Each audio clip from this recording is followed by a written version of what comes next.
13 जनवरी के लिए हमारे पास एक एडिटोरियल है और ये वाला एडिटोरियल है पीएसएलवी कार 62 को लेकर। पीएसएलवी कार 62 ये जो मिशन है इसरो का 2026 का पहला मिशन था और 2026 की जो शुरुआत है इसरो के लिए उतनी अच्छी नहीं रही है, क्योंकि ये जो मिशन है पीएसएलवी कार 62 ये मिशन सक्सेसफुल नहीं रहा, अपने उद्देश्यों को प्राप्त करने में असफल रहा। 12 जनवरी को श्रीहरिकोटा से लॉन्च किया गया था। इसमें लगभग 15 सैटेलाइट भेजे जाने थे। कुछ सैटेलाइट भारत के थे और कुछ विदेशी सैटेलाइट भी थे जिन्हें इसरो कमर्शियल तौर पर भेजता है, लेकिन ये मिशन सक्सेसफुल नहीं हो पाया और ये सारे जो पेलोड्स हैं ये भी बर्बाद हो गए। हुआ क्या था कि श्रीहरिकोटा से जब इसे लॉन्च किया गया उसके बाद आपको यदि पता हो तो पीएसएलवी में 4 चरण होते हैं, सॉलिड और लिक्विड और उसके बाद पेलोड। तो 2 चरण अच्छे से काम कर गए, लेकिन तीसरा चरण जब खत्म होने वाला था उसके पहले एक तकनीकी खराबी आई और पूरा जो मिशन है, ये रॉकेट है पीएसएलवी, अपने ट्रेजेक्टरी से भटक गया और मिशन फेल हो गया। तकनीकी खराबियां इसी तरह की एक बार पहले भी और आई थी। ये जो कार 62 है इसी तरह की तकनीकी खराबी पीएसएलवी कार 61 में आई थी, मई 2025 में शायद। तो इसी तरह की जो तकनीकी खराबी है पीएसएलवी कार 62 में 61 में भी आई थी और इसी तरह की तकनीकी खराबी अब कार 62 में भी आई है। अब सवाल है कि क्या तकनीकी खराबी जो दोहराई गई है उसको सुधारा नहीं गया, उस पर ध्यान नहीं दिया गया, या कुछ और बात है? तो इसकी सारी बात जो जानकारी है वो पब्लिक डोमेन में इसरो की तरफ से ट्रांसपेरेंसी के साथ बताई जानी चाहिए। पीएसएलवी इतना ज़्यादा भरोसेमंद है कि इसे इसरो का वर्कहॉर्स कहा जाता है, क्योंकि बहुत कम खर्चे में काफ़ी अच्छा काम करता है। इससे हमने चंद्रयान मिशन भी भेजा था, इससे हमने मंगलयान मिशन भी भेजा था। तो जो पीएसएलवी है, पीएसएलवी काफ़ी ज़्यादा भरोसेमंद है, काफ़ी ज़्यादा सक्सेस रेट है, इसकी बहुत कम उड़ानें असफल हुई हैं। लेकिन यहाँ पर बताया जा रहा है कि कुछ क्वालिटी एश्योरेंस, कुछ तकनीकी खराबी के चलते यहाँ पर ये जो मिशन अनसक्सेसफुल हुआ है, जो मिशन विफल हुआ है, क्वालिटी एश्योरेंस के चलते हुआ है। हालाँकि सबसे बड़ा सवाल जो है कि कार 61 में भी इसी तरह की गड़बड़ी आई थी और कार 62 में भी इसी तरह की तकनीकी खराबी देखने को मिली है।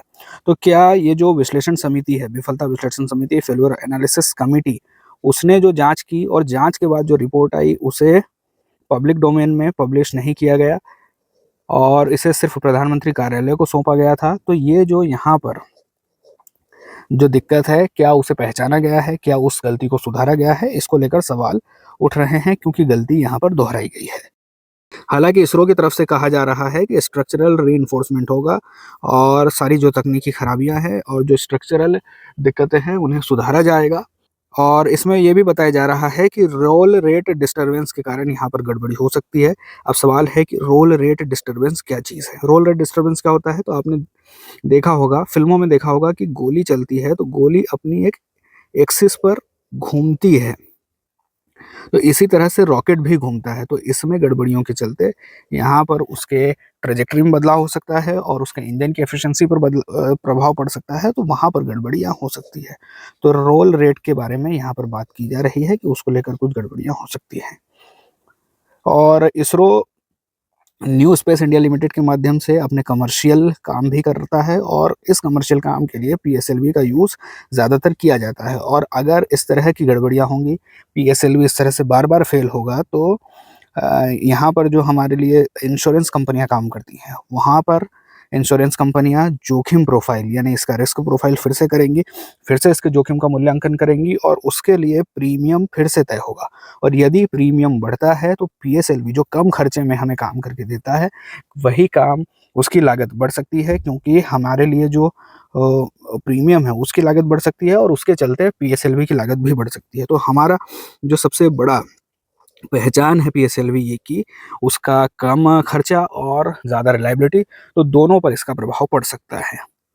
और जो इंश्योरेंस कंपनियाँ हमें इंश्योरेंस प्रोडक्ट देती हैं, वो हर स्टेज के लिए हो सकते हैं। जैसे प्री लॉन्च के लिए भी हो सकते हैं, लॉन्च के दौरान भी हो सकते हैं, इन ऑर्बिट भी हो सकते हैं और पूरे मिशन के लिए भी यहाँ पर इंश्योरेंस प्रोडक्ट होते हैं।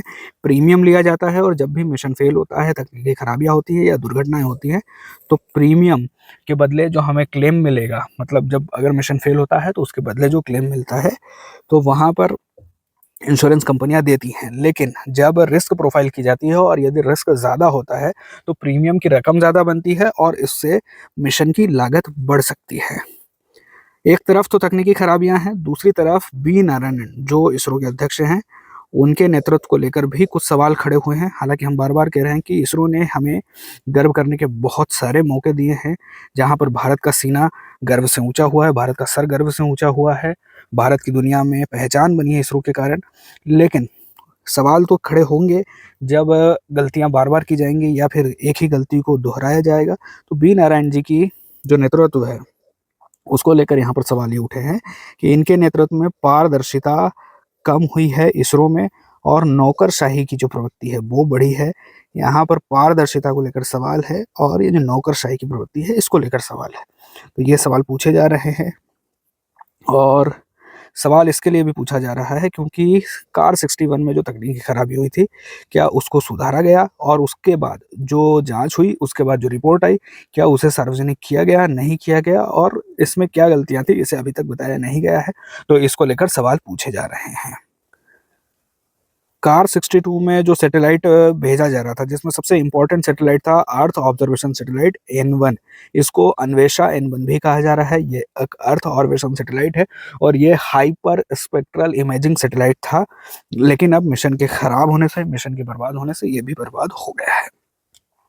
एक अच्छी बात यह है कि पीएसएलवी पर भले ही अभी कुछ सवाल खड़े हैं, मतलब पीएसएलवी पर नहीं, लेकिन कुछ तकनीकी खराबियां हुई हैं जिसके चलते पीएसएलवी अभी के अभी 2 बार खराब हुआ है, जो कि हमारा सबसे भरोसेमंद लॉन्च व्हीकल है। लेकिन दूसरी तरफ जो हमारा लॉन्च व्हीकल मार्क 3 है, यानी कि GSLV M3 है, उसने हमें काफ़ी भरोसेमंद काम करके दिया है। तो यहाँ पर GSLV मार्क 3 या LVM मार्क 3 के लिए भी हम कह सकते हैं कि इसकी भरोसेमंद या इसकी विश्वसनीयता भी अभी की अभी बढ़ी है, क्योंकि 2025 में अभी इसने कुछ सक्सेसफुल मिशन लॉन्च किए हैं। एडिटोरियल कहता है कि इसरो को विश्वसनीयता बढ़ाने के लिए, गुणवत्ता के लिए जो काम करना है वो करना पड़ेगा, प्रोटोकॉल को मजबूत करना पड़ेगा, और बाकी जो भी काम है, जो दिक्कतें हो रही हैं, उन्हें ठीक से पहचान कर पारदर्शिता के साथ सुलझाना होगा, तब जाकर फिर से भरोसा हो सकता है। हालांकि भरोसा में कमी नहीं हुई है, लेकिन सवाल खड़े हुए हैं, तो उन सवालों को भी इस तरह से जवाब दिया जा सकता है। क्वालिटी एश्योरेंस को लेकर, प्रोटोकॉल को लेकर काम किया जा सकता है। और सबसे बड़ा सवाल यहाँ पर पारदर्शिता को लेकर है कि कर चुकाने वाली जो हमारी जनता है उसके सामने सारी सच्चाई आनी चाहिए और साफ तौर पर बताया जाना चाहिए कि कहाँ गड़बड़ियाँ हुई हैं और क्या गड़बड़ी हुई है। पहले जो गड़बड़ी हुई थी, क्या उसे सुधारा गया या नहीं सुधारा गया, तो क्यों नहीं सुधारा गया, इस तरह की सारी जानकारी पब्लिक डोमेन में होनी चाहिए।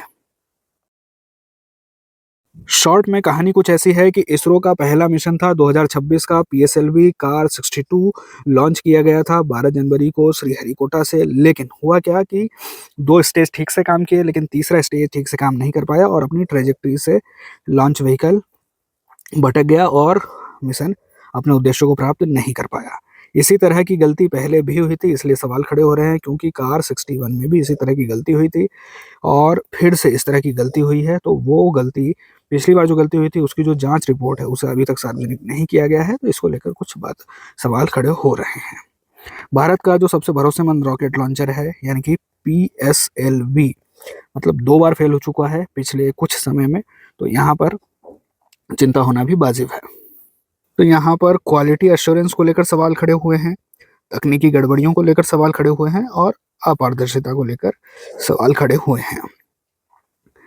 बताया जा रहा है कि रेट रोल डिस्टरबेंस के कारण तकनीकी खराबी हो सकती है। हालांकि इसरो ने कहा है कि स्ट्रक्चरल रीइंफोर्समेंट किया जाना है, मतलब जो भी गड़बड़ियां हैं उन्हें सुधारा जाएगा और आगे से इस तरह की गलतियां नहीं होगी। इसरो ने न्यू स्पेस इंडिया लिमिटेड के माध्यम से PSLV के थ्रू वैश्विक बाजार में अपनी कमर्शियल सेवाएं देना शुरू किया था। लेकिन यदि इस तरह की दुर्घटनाएं होंगी तो इसका फिर से एक बार रिस्क प्रोफाइल की जांच होगी, उसका फिर से प्रीमियम निर्धारित होगा, और यदि प्रीमियम बढ़ता है तो PSLV की लागत भी बढ़ सकती है। हालांकि PSLV, जिसका PSLV की पहचान है कम लागत में गुणवत्तापूर्ण विश्वसनीय सुविधाएं प्रदान करना, यहाँ पर उसकी इमेज, उसकी छवि को यहाँ पर धक्का लग सकता है। लीडरशिप को लेकर सवाल खड़े हो रहे हैं, क्योंकि जो अभी अध्यक्ष हैं इसरो के, बी नारायणन, उनके नेतृत्व में नौकरशाही रुख ज़्यादा अपनाया है इसरो ने, और जो पारदर्शिता है वो कम हुई है, गोपनीयता बढ़ी है। तो इसके लिए यहाँ पर नेतृत्व को लेकर भी सवाल है और दूसरी तरफ तकनीकी सवाल भी हैं। ये वाला जो मिशन था कार 62 में अर्थ ऑब्जर्वेशन सैटेलाइट, जिसको अन्वेषा N1 भी कहा जा रहा है। ये एक अर्थ ऑब्जर्वेशन सैटेलाइट था और ये वर्ल्ड क्लास का हाइपर स्पेक्ट्रल इमेजिंग सैटेलाइट था। तो ये भी अब यहाँ पर बर्बाद हो चुका है। हालांकि पिछले समय में एलवीएम ने काफ़ी अच्छा काम किया है और उसकी विश्वसनीयता बढ़ी है। हालांकि पीएसएलवी के ऊपर भी जो विश्वसनीयता है उस पर कम नहीं हुई है, लेकिन जो सवाल है वो तो खड़े होने ही है, उनका जवाब दिया जाना होगा। भारत के लॉन्च व्हीकल्स की बात करें उससे पहले हम देख लेते हैं कि जो पृथ्वी है उसके आसपास जो ऑर्बिट्स हैं, 3 ऑर्बिट की बात की जाती है। सपोज ये हमारी अर्थ है और ये मून है। इनके बीच की जो डिस्टेंस है वो है लगभग 3,84,000 किलोमीटर और इस डिस्टेंस का लगभग जो 10वां हिस्सा है, लगभग 10वां हिस्सा, एग्जैक्ट नहीं, लगभग 10वां हिस्सा हम कहेंगे कि 35,780 किलोमीटर। यहाँ पर ये जो ऑर्बिट है वो है हाई अर्थ ऑर्बिट और यहाँ पर जो सैटेलाइट होते हैं उनका यूज होता है कम्युनिकेशन के लिए और मौसम संबंधी जानकारियों के लिए, क्योंकि ये डिस्टेंस ज़्यादा होती है और ये ज़्यादा एरिया को कवर कर सकते हैं यहाँ से। इसके लिए इनका उपयोग कम्युनिकेशन के लिए किया जाता है। इसके बाद जो 2000 से लेकर 2000 किलोमीटर से पृथ्वी की सरफेस से 2000 किलोमीटर से लेके जो हाई अर्थ ऑर्बिट जहाँ से शुरू होती है, मतलब लगभग लगभग 35,780 किलोमीटर, इसके बीच की ये जो ऑर्बिट है वो है मीडियम अर्थ ऑर्बिट और यहाँ पर जो सैटेलाइट होते हैं वो नेविगेशन के लिए यूज़ किए जाते हैं। इसके अंदर जो सैटेलाइट होते हैं 2000 किलोमीटर के अंदर और लगभग 180 किलोमीटर से लेकर 2000 किलोमीटर के अंदर जो सैटेलाइट होते हैं, इस ऑर्बिट को कहा जाता है लोअर अर्थ ऑर्बिट और यहाँ पर अर्थ ऑब्जर्वेशन सैटेलाइट और जासूसी सैटेलाइट रखे जाते हैं, क्योंकि यहाँ पर डिस्टेंस कम है, ज़्यादा क्वालिटी की, अच्छी क्वालिटी की इमेज लेनी है, इसके लिए यहाँ पर ये जो अर्थ ऑब्जर्वेशन सैटेलाइट है वो रखे जाते हैं। फिर से देखते हैं कि ये अर्थ है, यहाँ पर मून है, यहाँ पर हम मान लेते हैं कि हाई अर्थ ऑर्बिट वाला सैटेलाइट है, यहाँ इस बीच में मीडियम अर्थ ऑर्बिट वाला सैटेलाइट है और यहाँ पर लोअर अर्थ ऑर्बिट वाला सैटेलाइट है। अब चांद की दूरी चूंकि ज़्यादा है और लगभग 3,84,000 किलोमीटर है, चांद को पृथ्वी का एक चक्कर लगाने में यहाँ पर 28 दिन, लगभग लगभग 28 दिन लगते हैं। और ये जो डिस्टेंस है जहाँ से हाई अर्थ ऑर्बिट शुरू होता है, लगभग लगभग 36,000 किलोमीटर, यहाँ से किसी भी सैटेलाइट को पृथ्वी का एक चक्कर लगाने में 1 दिन लगता है। और जैसे जैसे ये डिस्टेंस घटती जाती है, जो सैटेलाइट है उसको चक्कर लगाने की जो टाइमिंग है, चक्कर लगाने का जो समय है वो भी कम होते चला जाता है। जैसे हमने देखा चांद को 28 दिन, 36,000 किलोमीटर से जो सैटेलाइट चक्कर लगाते हैं उनको 1 दिन, और वैसे ही जो सैटेलाइट और ज़्यादा करीब होते हैं पृथ्वी के 1 दिन में ज़्यादा चक्कर लगा लेते हैं। एक एग्जाम्पल के लिए हम देख सकते हैं कि लगभग 705 किलोमीटर पे जो सैटेलाइट होता है उसको पृथ्वी का चक्कर लगाने में लगभग 99 मिनट लगते हैं। तो ऐसे ही जैसे जैसे पृथ्वी और सैटेलाइट की डिस्टेंस कम होती जाती है, उसके चक्कर लगाने का टाइम कम होता चला जाता है। अब लॉन्च व्हीकल क्या करते हैं? लॉन्च व्हीकल यहीं से एक सैटेलाइट को लेकर जाते हैं और किसी एक ऑर्बिट में छोड़ देते हैं और वहां पर सैटेलाइट पृथ्वी के चक्कर लगाता रहता है। हम देखते हैं कि भारत में सबसे पहले जो सैटेलाइट इसरो ने बनाया था वो था सैटेलाइट लॉन्च व्हीकल SLV। इसकी जो पहली उड़ान थी वो थी 1979 में और अब ये रिटायर हो चुका है। इसकी जो पेलोड कैपेसिटी थी वो 40 किलो, सिर्फ 40 केजी थी, 40 किलोग्राम थी और ये लोअर अर्थ ऑर्बिट तक 40 किलोग्राम की पेलोड लेकर जा सकता था। इसके बाद जो बनाया, मतलब और ज़्यादा टेक्निकल डेवलपमेंट हुआ, कैपेसिटी बढ़ी और ये वाला जो लॉन्च व्हीकल था वो था ऑगमेंटेड सैटेलाइट लॉन्च व्हीकल। इसकी जो पहली उड़ान थी वो 1987 में हुई थी और इसकी जो कैपेसिटी थी वो लोअर अर्थ ऑर्बिट तक 150 किलोमीटर तक पेलोड ले जाने की थी। इसके बाद हमारा सबसे भरोसेमंद, हमारा वर्क हॉर्स 3rd जनरेशन का जो सैटेलाइट लॉन्च व्हीकल था, यानी PSLV, polar satellite launch vehicle, इसका डेवलपमेंट हुआ और ये सबसे पहली बार अंतरिक्ष में गया था 1993 में। और इसकी जो कैपेसिटी है लोअर अर्थ ऑर्बिट तक तो ये लगभग लगभग 1800 केजी तक का वजन ले जा सकता है, लेकिन जियो स्टेशनरी ऑर्बिट तक, यानी कि हाई अर्थ ऑर्बिट तक 1000 केजी तक का पेलोड लेकर जा सकता है। Geosynchronous satellite launch vehicle GSLV ये भारी सैटेलाइट है, हेवी लिफ्ट सैटेलाइट लॉन्चर है और इसने पहली उड़ान भरी थी 2001 में और लगभग 2500 केजी का वजन लेकर जा सकता है। इसके बाद इसका ही अपग्रेडेड वर्जन और ज़्यादा भारी और ज़्यादा वजन और ज़्यादा पेलोड कैपेसिटी वाला लॉन्च व्हीकल बना, GSLV M3 या फिर LVM3। इसकी पेलोड कैपेसिटी है 4000 केजी की और इसने पहली उड़ान भरी थी 2014 में। फिर हमने एक अभी जो सैटेलाइट हम डेवलप किया है वो है स्मॉल सैटेलाइट लॉन्च व्हीकल, क्योंकि छोटे सैटेलाइट भेजने के लिए, लोअर अर्थ ऑर्बिट तक सैटेलाइट भेजने के लिए बड़े लॉन्च व्हीकल में ज़्यादा खर्चा हो जाता है, ज़्यादा समय लगता है। इसके लिए ये छोटे सैटेलाइट लॉन्चर व्हीकल हमने डेवलप किए हैं। ये 500 केजी तक का वजन लोअर अर्थ ऑर्बिट तक लेकर जा सकता है। 2022 में पहली उड़ान भरी थी। और इसके बाद जो रीयूजेबल लॉन्च व्हीकल है, इसका अभी टेक्निकल डेमोन्स्ट्रेशन किया जा रहा है। अभी विकास के चरण में है, अभी पूरी तरह से विकसित नहीं हुआ है। जब ये विकसित हो जाएगा तो हम इस सैटेलाइट को लॉन्च करने के बाद हमारा जो लॉन्च व्हीकल है वो वापस आ सकता है जहां से लॉन्च किया गया है। इससे खर्चा कम होगा। इस टेबल में हम देख सकते हैं कि कब किस तरह से हमारे यहाँ सैटेलाइट लॉन्च व्हीकल का विकास हुआ है। ASLV 1979 में, ASLV 1987 में, PSLV 93 में, GSLV 2001 में, LVM 2014 में, SSLV 2012 में। और ये जो है यहाँ से अभी सिर्फ तकनीकी विकास के चरण में है, अभी तक विकसित हुआ नहीं है, पहली उड़ान इसकी भरी नहीं है।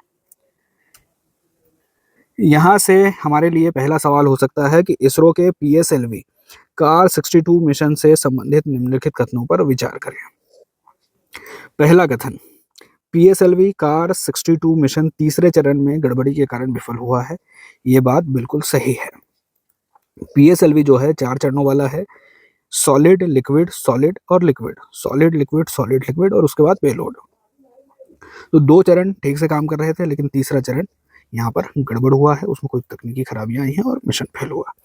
दूसरा, C61 कार 61 PSLV की मिशन के लिए जो हमारे पास जांच रिपोर्ट आई थी फेल्यूर असेसमेंट कमेटी की रिपोर्ट, उसे सार्वजनिक नहीं किया गया, इसलिए ये वाला जो स्टेटमेंट है वो गलत है। तीसरा, कार 62 मिशन में अर्थ ऑब्जर्वेशन सैटेलाइट N1 उपग्रह भी शामिल था, जिसे DRDO ने बनाया था।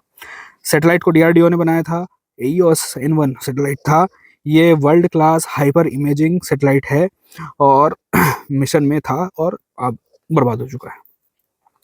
चौथा, तीसरे चरण में हुई गड़बड़ी C61 मिशन के जैसी थी। जी, तीसरे चरण में जो गड़बड़ी हुई है, इससे पहले जो कार 61 में गड़बड़ी हुई थी वैसी ही गड़बड़ी है। वैसे ही गड़बड़ी उस मिशन में भी हुई थी, वो मिशन भी फेल हुआ था और इस मिशन में भी वैसी ही गड़बड़ी हुई है और मिशन फेल हुआ है।